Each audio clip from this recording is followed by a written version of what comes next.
You're Harold, right? The one who used to run operations training.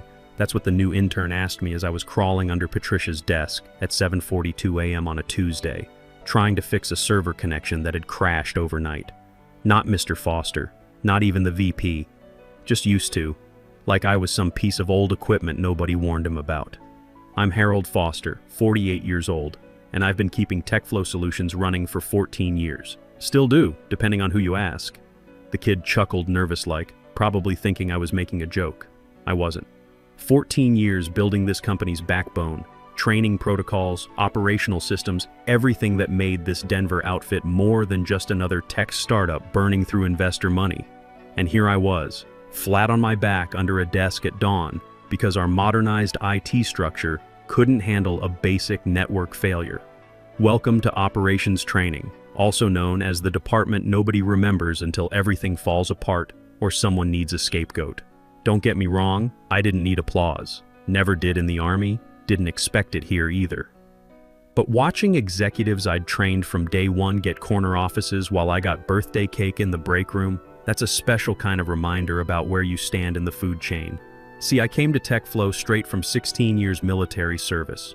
Army logistics, if you want specifics. Started as an 18-year-old kid who thought he knew everything, ended as a master sergeant who actually knew how to make things work. The transition from desert camps to corporate offices wasn't as hard as people think. Same principles apply. Plan ahead, document everything, keep your mouth shut until you're ready to move. When I got here in 2010, TechFlow had maybe 35 employees and our CEO still used AOL email. The place was chaos with good intentions. No training protocols, no operational standards, just smart people running around putting out fires. That's where I came in. Built training programs from scratch, wrote the employee handbook before HR even existed, created systems that actually made sense. The early years were good, real good. Company grew from 35 to 180 people, and every single one of them went through my training. I knew their strengths, their weak spots, who was ready for promotion, who needed more coaching. The founders appreciated that. They offered me equity instead of cash bonuses, back when company shares seemed like monopoly money. Most other VPs laughed and took the cash. I kept those shares. Army taught me to think long-term, and something about owning a piece of what you build just made sense. The joke started around year 8. Harold's a lifer, king of the training kingdom. Don't mess with him, he's probably got dirt on everyone. I smiled through it all. Let them think I was the harmless office veteran who brought donuts and remembered everyone's anniversary dates. Let them forget I had access to every executive's performance reviews and knew exactly who was looking for other jobs. Let them overlook that equity clause I'd negotiated when they were desperate for anyone who could bring order to their chaos. By year 10, they stopped joking and just forgot I existed. Meetings went from let's loop in Harold to who owns training again, like I was office furniture. I watched 6 different managers cycle through above me, all fresh MBA energy, all obsessed with synergy and disruption and digital transformation, all temporary. I outlasted them like rust on a Colorado fence post. Year 12 was when I stopped waiting to be noticed and started preparing for war. Spent weekends learning corporate governance law. Hired a business strategist with my own money. Told my ex-wife it was a fishing retreat to avoid the inevitable questions about my midlife crisis. Took an executive leadership course so intensive I had to use vacation days. The real discovery came when I was reviewing my original contract. There it was, a clause granting me right of first refusal on any major operational changes, signed back when we had fewer than 50 employees. The current board had completely forgotten it existed. I never did. That's when I started building my insurance policy. Every training session I approved, every procedure I documented, every budget line I signed off on, it all became part of a bigger plan. Those vanity courses they like to joke about, corporate governance seminars, legal strategy workshops, leadership succession planning. I wasn't just teaching new hires how to use our software. I was preparing for the day someone would try to push me out. By year 14, I was what you'd call institutional memory. The guy who knew where all the bodies were buried, who remembered why we did things certain ways, who could fix problems that didn't even have names yet. I said nothing when the board brought in their golden boy CEO with his startup attitude and fancy cologne. Said even less when they hired his protege, some 26-year-old MBA who thought experience was something you put on LinkedIn. But I documented everything. Every questionable decision, every budget cut, every time they mocked the old guard in meetings they thought I wasn't listening to. Because guys like me, we don't shout when trouble starts brewing. We just pull out the files we've been keeping, check our legal standing, and start planning the counteroffensive. The new CEO, Randall, arrived like a tornado of LinkedIn wisdom and expensive suits. The board practically gave him a parade before he'd even found his office. Disruptive leadership, they called it. Fresh energy for a new era. Translation: younger, louder, completely disconnected from the company he was supposed to understand. Then came Catherine Wells, and that's when my patience really got tested. Catherine Wells strutted into TechFlow on a Wednesday morning like she owned the place. All 26 years of her fresh Wharton MBA still warm in her designer briefcase, wearing a suit that probably cost more than most people's monthly rent. She had that kind of confidence you only get when daddy's writing the checks and failure isn't really an option. Her title: Chief Innovation Officer. Her mission, according to the company-wide email: strategic optimization of legacy operational structures. Her favorite phrase, which I heard about 6 times in her first week: legacy overhead. I became fluent in Catherine speak pretty quickly after that. See, Catherine wasn't just any MBA hire. She was Randall Wells's daughter. Yeah, Wells. Same last name, same entitled attitude, same complete disconnect from how things actually worked around here. Randall had invested heavily in TechFlow about 18 months earlier, bought himself a board seat, then apparently decided his little princess needed a playground to practice her business school theories. 3 days after she arrived, Catherine called an all-hands culture realignment session. That's corporate speak for I'm about to mess with everything you've spent years building. She stood up there in the main conference room, clicking through slides full of buzzwords and acronyms, explaining how we were going to streamline our human capital development infrastructure. Operations training. My department, the thing I'd built from nothing, was getting rebranded as HPEX. Human Performance Excellence, or some garbage like that. I watched my team's faces during that presentation. They looked like deer caught in headlights, glancing over at me every few minutes like they were waiting for me to stand up and tell this kid where she could stick her performance excellence. I didn't. Not yet. Army taught me to pick my battles, and this wasn't the hill to die on. Not when I was still gathering intelligence on the enemy, because that's what Catherine was, make no mistake. She wasn't some misguided kid trying to make her mark. She was systematic about dismantling everything I'd built, piece by piece. Started with my team. Within 2 weeks of her realignment, half my people got lateral opportunities in other departments. My senior trainer, guy I'd mentored for 5 years, suddenly found himself exploring cross-functional growth potential in supply chain management. The other half? They got new reporting structures. Instead of coming to me with questions, they were supposed to route everything through Catherine's Strategic Optimization Task Force, which was really just her and some consultant named Preston who specialized in ROI accountability, whatever the hell that meant. Let me tell you what ROI accountability meant in practice. It meant every training session had to be justified with metrics and projections and business impact assessments. You couldn't just say, this guy needs to learn how to run the logistics software properly. You had to explain how many efficiency points that training would generate and what the projected revenue impact would be over the next fiscal quarter. It was insane. Like asking a mechanic to prove that changing your oil will increase your car's resale value before he's allowed to touch the engine. But here's the thing about guys like me. We adapt. I'd been through enough corporate reorganizations to know the drill. Smile, nod, document everything, and wait for the new management to hang themselves with their own rope. In my experience, it never took very long. Catherine made it especially easy. Within a month, I started noticing some interesting patterns in the budget reports. Line items that used to say leadership development training or compliance protocol updates were getting relabeled as vague categories like strategic operational support and discretionary human capital investments. My name was still on all the original approvals, mind you. Every expense now getting called legacy overhead had once been signed off on by me, back when the company actually believed that training people was worth more than whatever PowerPoint presentation Catherine was working on that week. The real red flag came when I got a polite email from something called the Audit Review Team asking for clarification on several training expenditures from the past 3 years, as if I'd been secretly hoarding company money in some offshore training account. They wanted detailed justifications for every coaching session, every workshop, every conference attendance, complete with ROI calculations and measurable business impact data.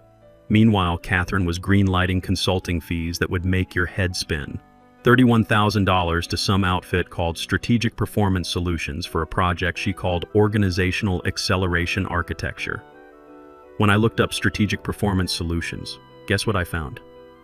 Company registered 3 days before the first invoice, owned by one Maxwell Anderson, who just happened to be Catherine's roommate from business school. I didn't say anything, not yet. But I started printing receipts, started saving emails, started building the kind of documentation that would make any JAG officer proud, because I could see where this was heading, and I wanted to be ready. The final insult came 6 weeks after Catherine's arrival. I walked into the office one morning and found a facilities guy removing my nameplate, not replacing it, removing it entirely. My corner office, the one with actual walls and a door that closed, was being reassigned for strategic optimization purposes. Where was I going? Cubicle 47, right next to the copy machine. No door, no privacy, just toner fumes and the constant sound of people making copies and complaining about paper jams. The facilities guy looked embarrassed as he handed me a cardboard box for my personal items. "Sorry, Mr. Foster," he said. "Orders from upstairs." I packed my stuff without a word. 14 years of service awards, family photos, the little cactus plant my daughter had given me for my desk. All of it fit in one sad little cardboard box. That's when I knew it was time to stop, gathering intelligence and start planning the offensive. That weekend I drove up to my brother's cabin near Boulder. No cell service, no internet, just me and a cooler full of beer and 14 years worth of righteous anger that needed sorting out. I spread every document I'd been collecting across the kitchen table like I was planning a military operation. Because in a way, I was. First thing I did was map out Catherine's vulnerabilities. The girl was smart, I'll give her that. But she had that kind of book-smart arrogance that makes you sloppy. She assumed everyone around her was either too stupid or too intimidated to challenge her moves. Big mistake. Take that Strategic Performance Solutions payment, for example. $31,000 for Organizational Acceleration Architecture. I'd done some digging, and here's what I found. Maxwell Anderson registered the company on a Tuesday, sent his first invoice on Friday, and got paid the following Monday. No competitive bidding, no vendor verification, no board approval, just Catherine writing checks to her buddy's brand new LLC. But wait, it gets better. That acceleration architecture report Maxwell delivered? I ran it through some plagiarism software a friend of mine uses for his college classes. Turns out about 80% of it was lifted straight from a McKinsey white paper from 2019. Same charts, same terminology, even the same typo, where they wrote organizational instead of organizational. Guy couldn't even be bothered to spell check his theft. So there's fraud and plagiarism right off the bat. But Catherine's real mistake was thinking she could erase my work without consequences. See, every training program I'd ever run, every procedure I'd documented, every system I'd built, it was all connected to actual business results. Real numbers, real outcomes, real value. When she started calling my work legacy overhead, she was basically arguing that training people was worthless. Try explaining that to the 47 employees who'd gotten promotions after completing my leadership development program. Or the 23 managers who'd successfully handled major client crises using protocols I'd taught them. I spent that whole weekend building what I called my evidence package. 3 folders full of documentation that would make any prosecutor weep with joy. Budget approvals with Catherine's signature authorizing questionable expenses. Email chains showing her dismissing safety training requirements. Performance metrics proving that departments I'd trained consistently outperformed those that hadn't. The really beautiful part was folder number 3, bylaws and governance documents. Remember that equity clause I mentioned? Turns out it was even stronger than I'd thought. Not only did I have right of first refusal on operational changes, but any shareholder holding more than 25% could call for emergency board review of executive decisions. And with my 28.7% stake, plus the shares held by 2 former executives I'd mentored who now served as advisors, we had enough votes to make Catherine's life very interesting. Monday morning I came back to work with a new attitude. Still sitting in that cube next to the copy machine, still getting treated like yesterday's news, but now I had a plan. Started reaching out to my network, casual-like. Coffee meetings with former colleagues, lunch invitations to current board members, friendly check-ins with people I'd trained over the years.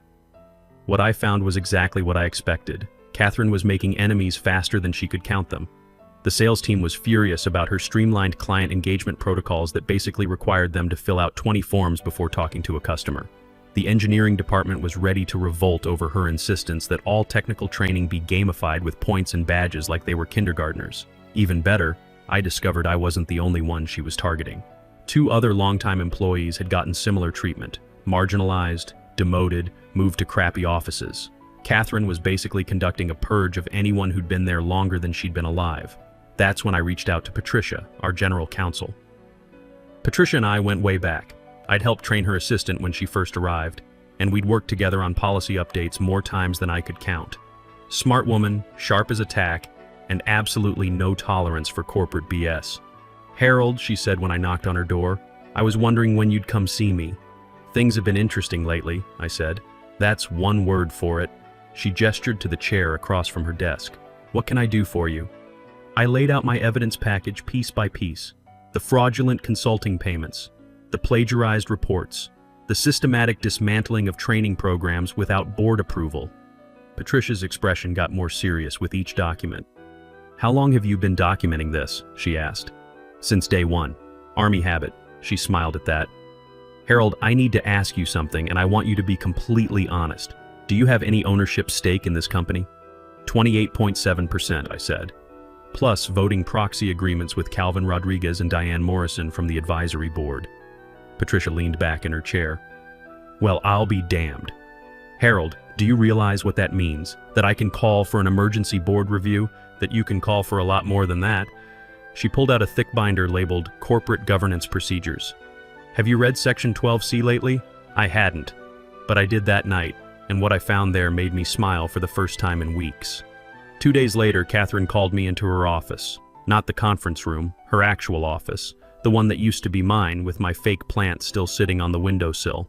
"Harold," she said, not bothering to look up from her laptop, "we need to discuss your future here." "Do we now?" The board has been reviewing departmental performance metrics, and frankly, the return on investment for your training programs has been disappointing. I just nodded and waited for her to keep digging her own grave. "The board has concluded that your position no longer aligns with our strategic direction," Catherine continued, still typing while she talked to me like I was some kind of interruption. "Effective immediately, your role is being eliminated due to budget optimization requirements." She slid a termination packet across the desk. Standard stuff, severance details, non-disclosure agreement, the usual corporate goodbye kiss. But then she kept talking, and that's where she made her fatal mistake. "There have been concerns about some of your expenditures, Harold. Training sessions that weren't properly authorized, personal development courses billed as team initiatives. The company's being generous here, considering the misuse of funds." Misuse of funds. There it was. She was actually accusing me of the exact thing she'd been doing for months. The audacity was almost impressive. I picked up the packet, flipped through it slowly, then set it back down unsigned. "Catherine," I said, "I appreciate you putting this together, but I think there's been some confusion about my role here." "There's no confusion, Harold. You're terminated. Security will escort you out." "Actually, I'm a shareholder. 28.7% to be exact, which means I can't be terminated without board approval." For the first time since I'd known her, Catherine looked confused. "What are you talking about?" I pulled out my phone and opened my calendar app. "I've called an emergency board meeting for this afternoon. 3 o'clock. I'll be presenting some interesting findings about budget misuse and unauthorized expenditures." I smiled. "Hope you can make it." Catherine's face went through about 6 different expressions in the span of 10 seconds. Confusion, realization, fear, anger, then back to confusion. "You can't just call a board meeting. Section 12C of the Corporate Governance Procedures. Any shareholder holding more than 25% can request emergency review of executive decisions." I've got the votes lined up already. She reached for her phone, probably to call Daddy, but I was already walking out. "See you at 3, Catherine. Don't be late." The next 4 hours were the longest of my career. I spent them in Patricia's office, going over every document one more time, making sure our presentation was bulletproof. We had financial records, email chains, the plagiarized reports, even bank statements showing the payments to Maxwell Anderson's shell company. At 2:45, I walked into the main conference room. The board was already assembled, 5 members total, including Randall Wells looking like he'd rather be anywhere else. Catherine sat at the far end of the table, composed but pale. "Good afternoon, everyone," I said, setting my briefcase down. "Thank you for accommodating this emergency session." "Harold," Randall said. Catherine explained the situation. "There seems to be some confusion about your employment status." "No confusion at all, Mr. Wells. I'm here as a shareholder to present evidence of financial mismanagement and fraud." The temperature in the room dropped about 20 degrees. Patricia stood up with her legal pad. "If I may," she said, "we've documented several serious violations of corporate policy and fiduciary responsibility. For the next 30 minutes, we laid it all out. The Maxwell Anderson payments, the plagiarized reports, the systematic dismantling of profitable training programs without board authorization." Catherine's face got paler with each slide. The killer blow came when Patricia displayed the bank records showing Maxwell Anderson's company was registered to his college dormitory address and had never filed any business tax returns. "This isn't possible," Randall said, looking at his daughter. "Catherine, you assured me this consultant was properly vetted." Catherine finally found her voice. "This is clearly a setup. Harold's bitter about being let go, and he's manufacturing evidence to—" "Are you saying these bank records are falsified?" Patricia interrupted. "Because that would be a very serious accusation." No, I'm not saying that. Board member number 3, an older guy named Calvin who'd been with the company since the beginning, cleared his throat. "Catherine, did you personally approve a payment of $31,000 to Strategic Performance Solutions?" "Yes, but without board approval for an expenditure of that size, it fell under my discretionary spending authority." Calvin looked at Patricia. "What's the limit on discretionary spending for department heads?" $15,000 per fiscal year, Patricia said, "and that requires documentation of competitive bidding for any amount over $5,000. The room went quiet except for the sound of Randall Wells' heavy breathing. He looked like a man watching his retirement fund evaporate in real time. "Catherine," he said finally, "please explain how you authorized a $31,000 payment to a company owned by your college friend without proper approval or competitive bidding." "I was trying to move quickly on strategic opportunities. The company needed you to follow established procedures," Calvin interrupted. "Harold, what are you proposing?" I stood up slowly. "I'm proposing we accept Catherine's resignation and conduct a full financial audit of all expenditures since her arrival. I'm also proposing that the board consider interim leadership arrangements while we search for a new Chief Innovation Officer." "And I suppose you think you should be that interim leader?" Randall said, but his heart wasn't in it anymore. "Actually, yes, I do." I opened my briefcase one more time and pulled out the original equity agreement from 14 years ago. "I've been with this company longer than anyone else in this room. I know every system, every process, every employee, and I've never paid my college roommate $31,000 for plagiarized reports." The vote was 4-1. Guess who the one was? By 5 p.m., Catherine Wells was no longer employed by TechFlow Solutions. By 6 p.m., I was sitting in my old office, my office again, with my nameplate back where it belonged. This time it read Interim Chief Executive Officer. The fake plant was still there on the windowsill, still alive, somehow, after all these months of neglect. Turns out some things are harder to kill than they look. Harold Foster, 48 years old, ex-Army logistics specialist, current CEO of TechFlow Solutions. Sometimes the old guard doesn't just survive. Sometimes we win.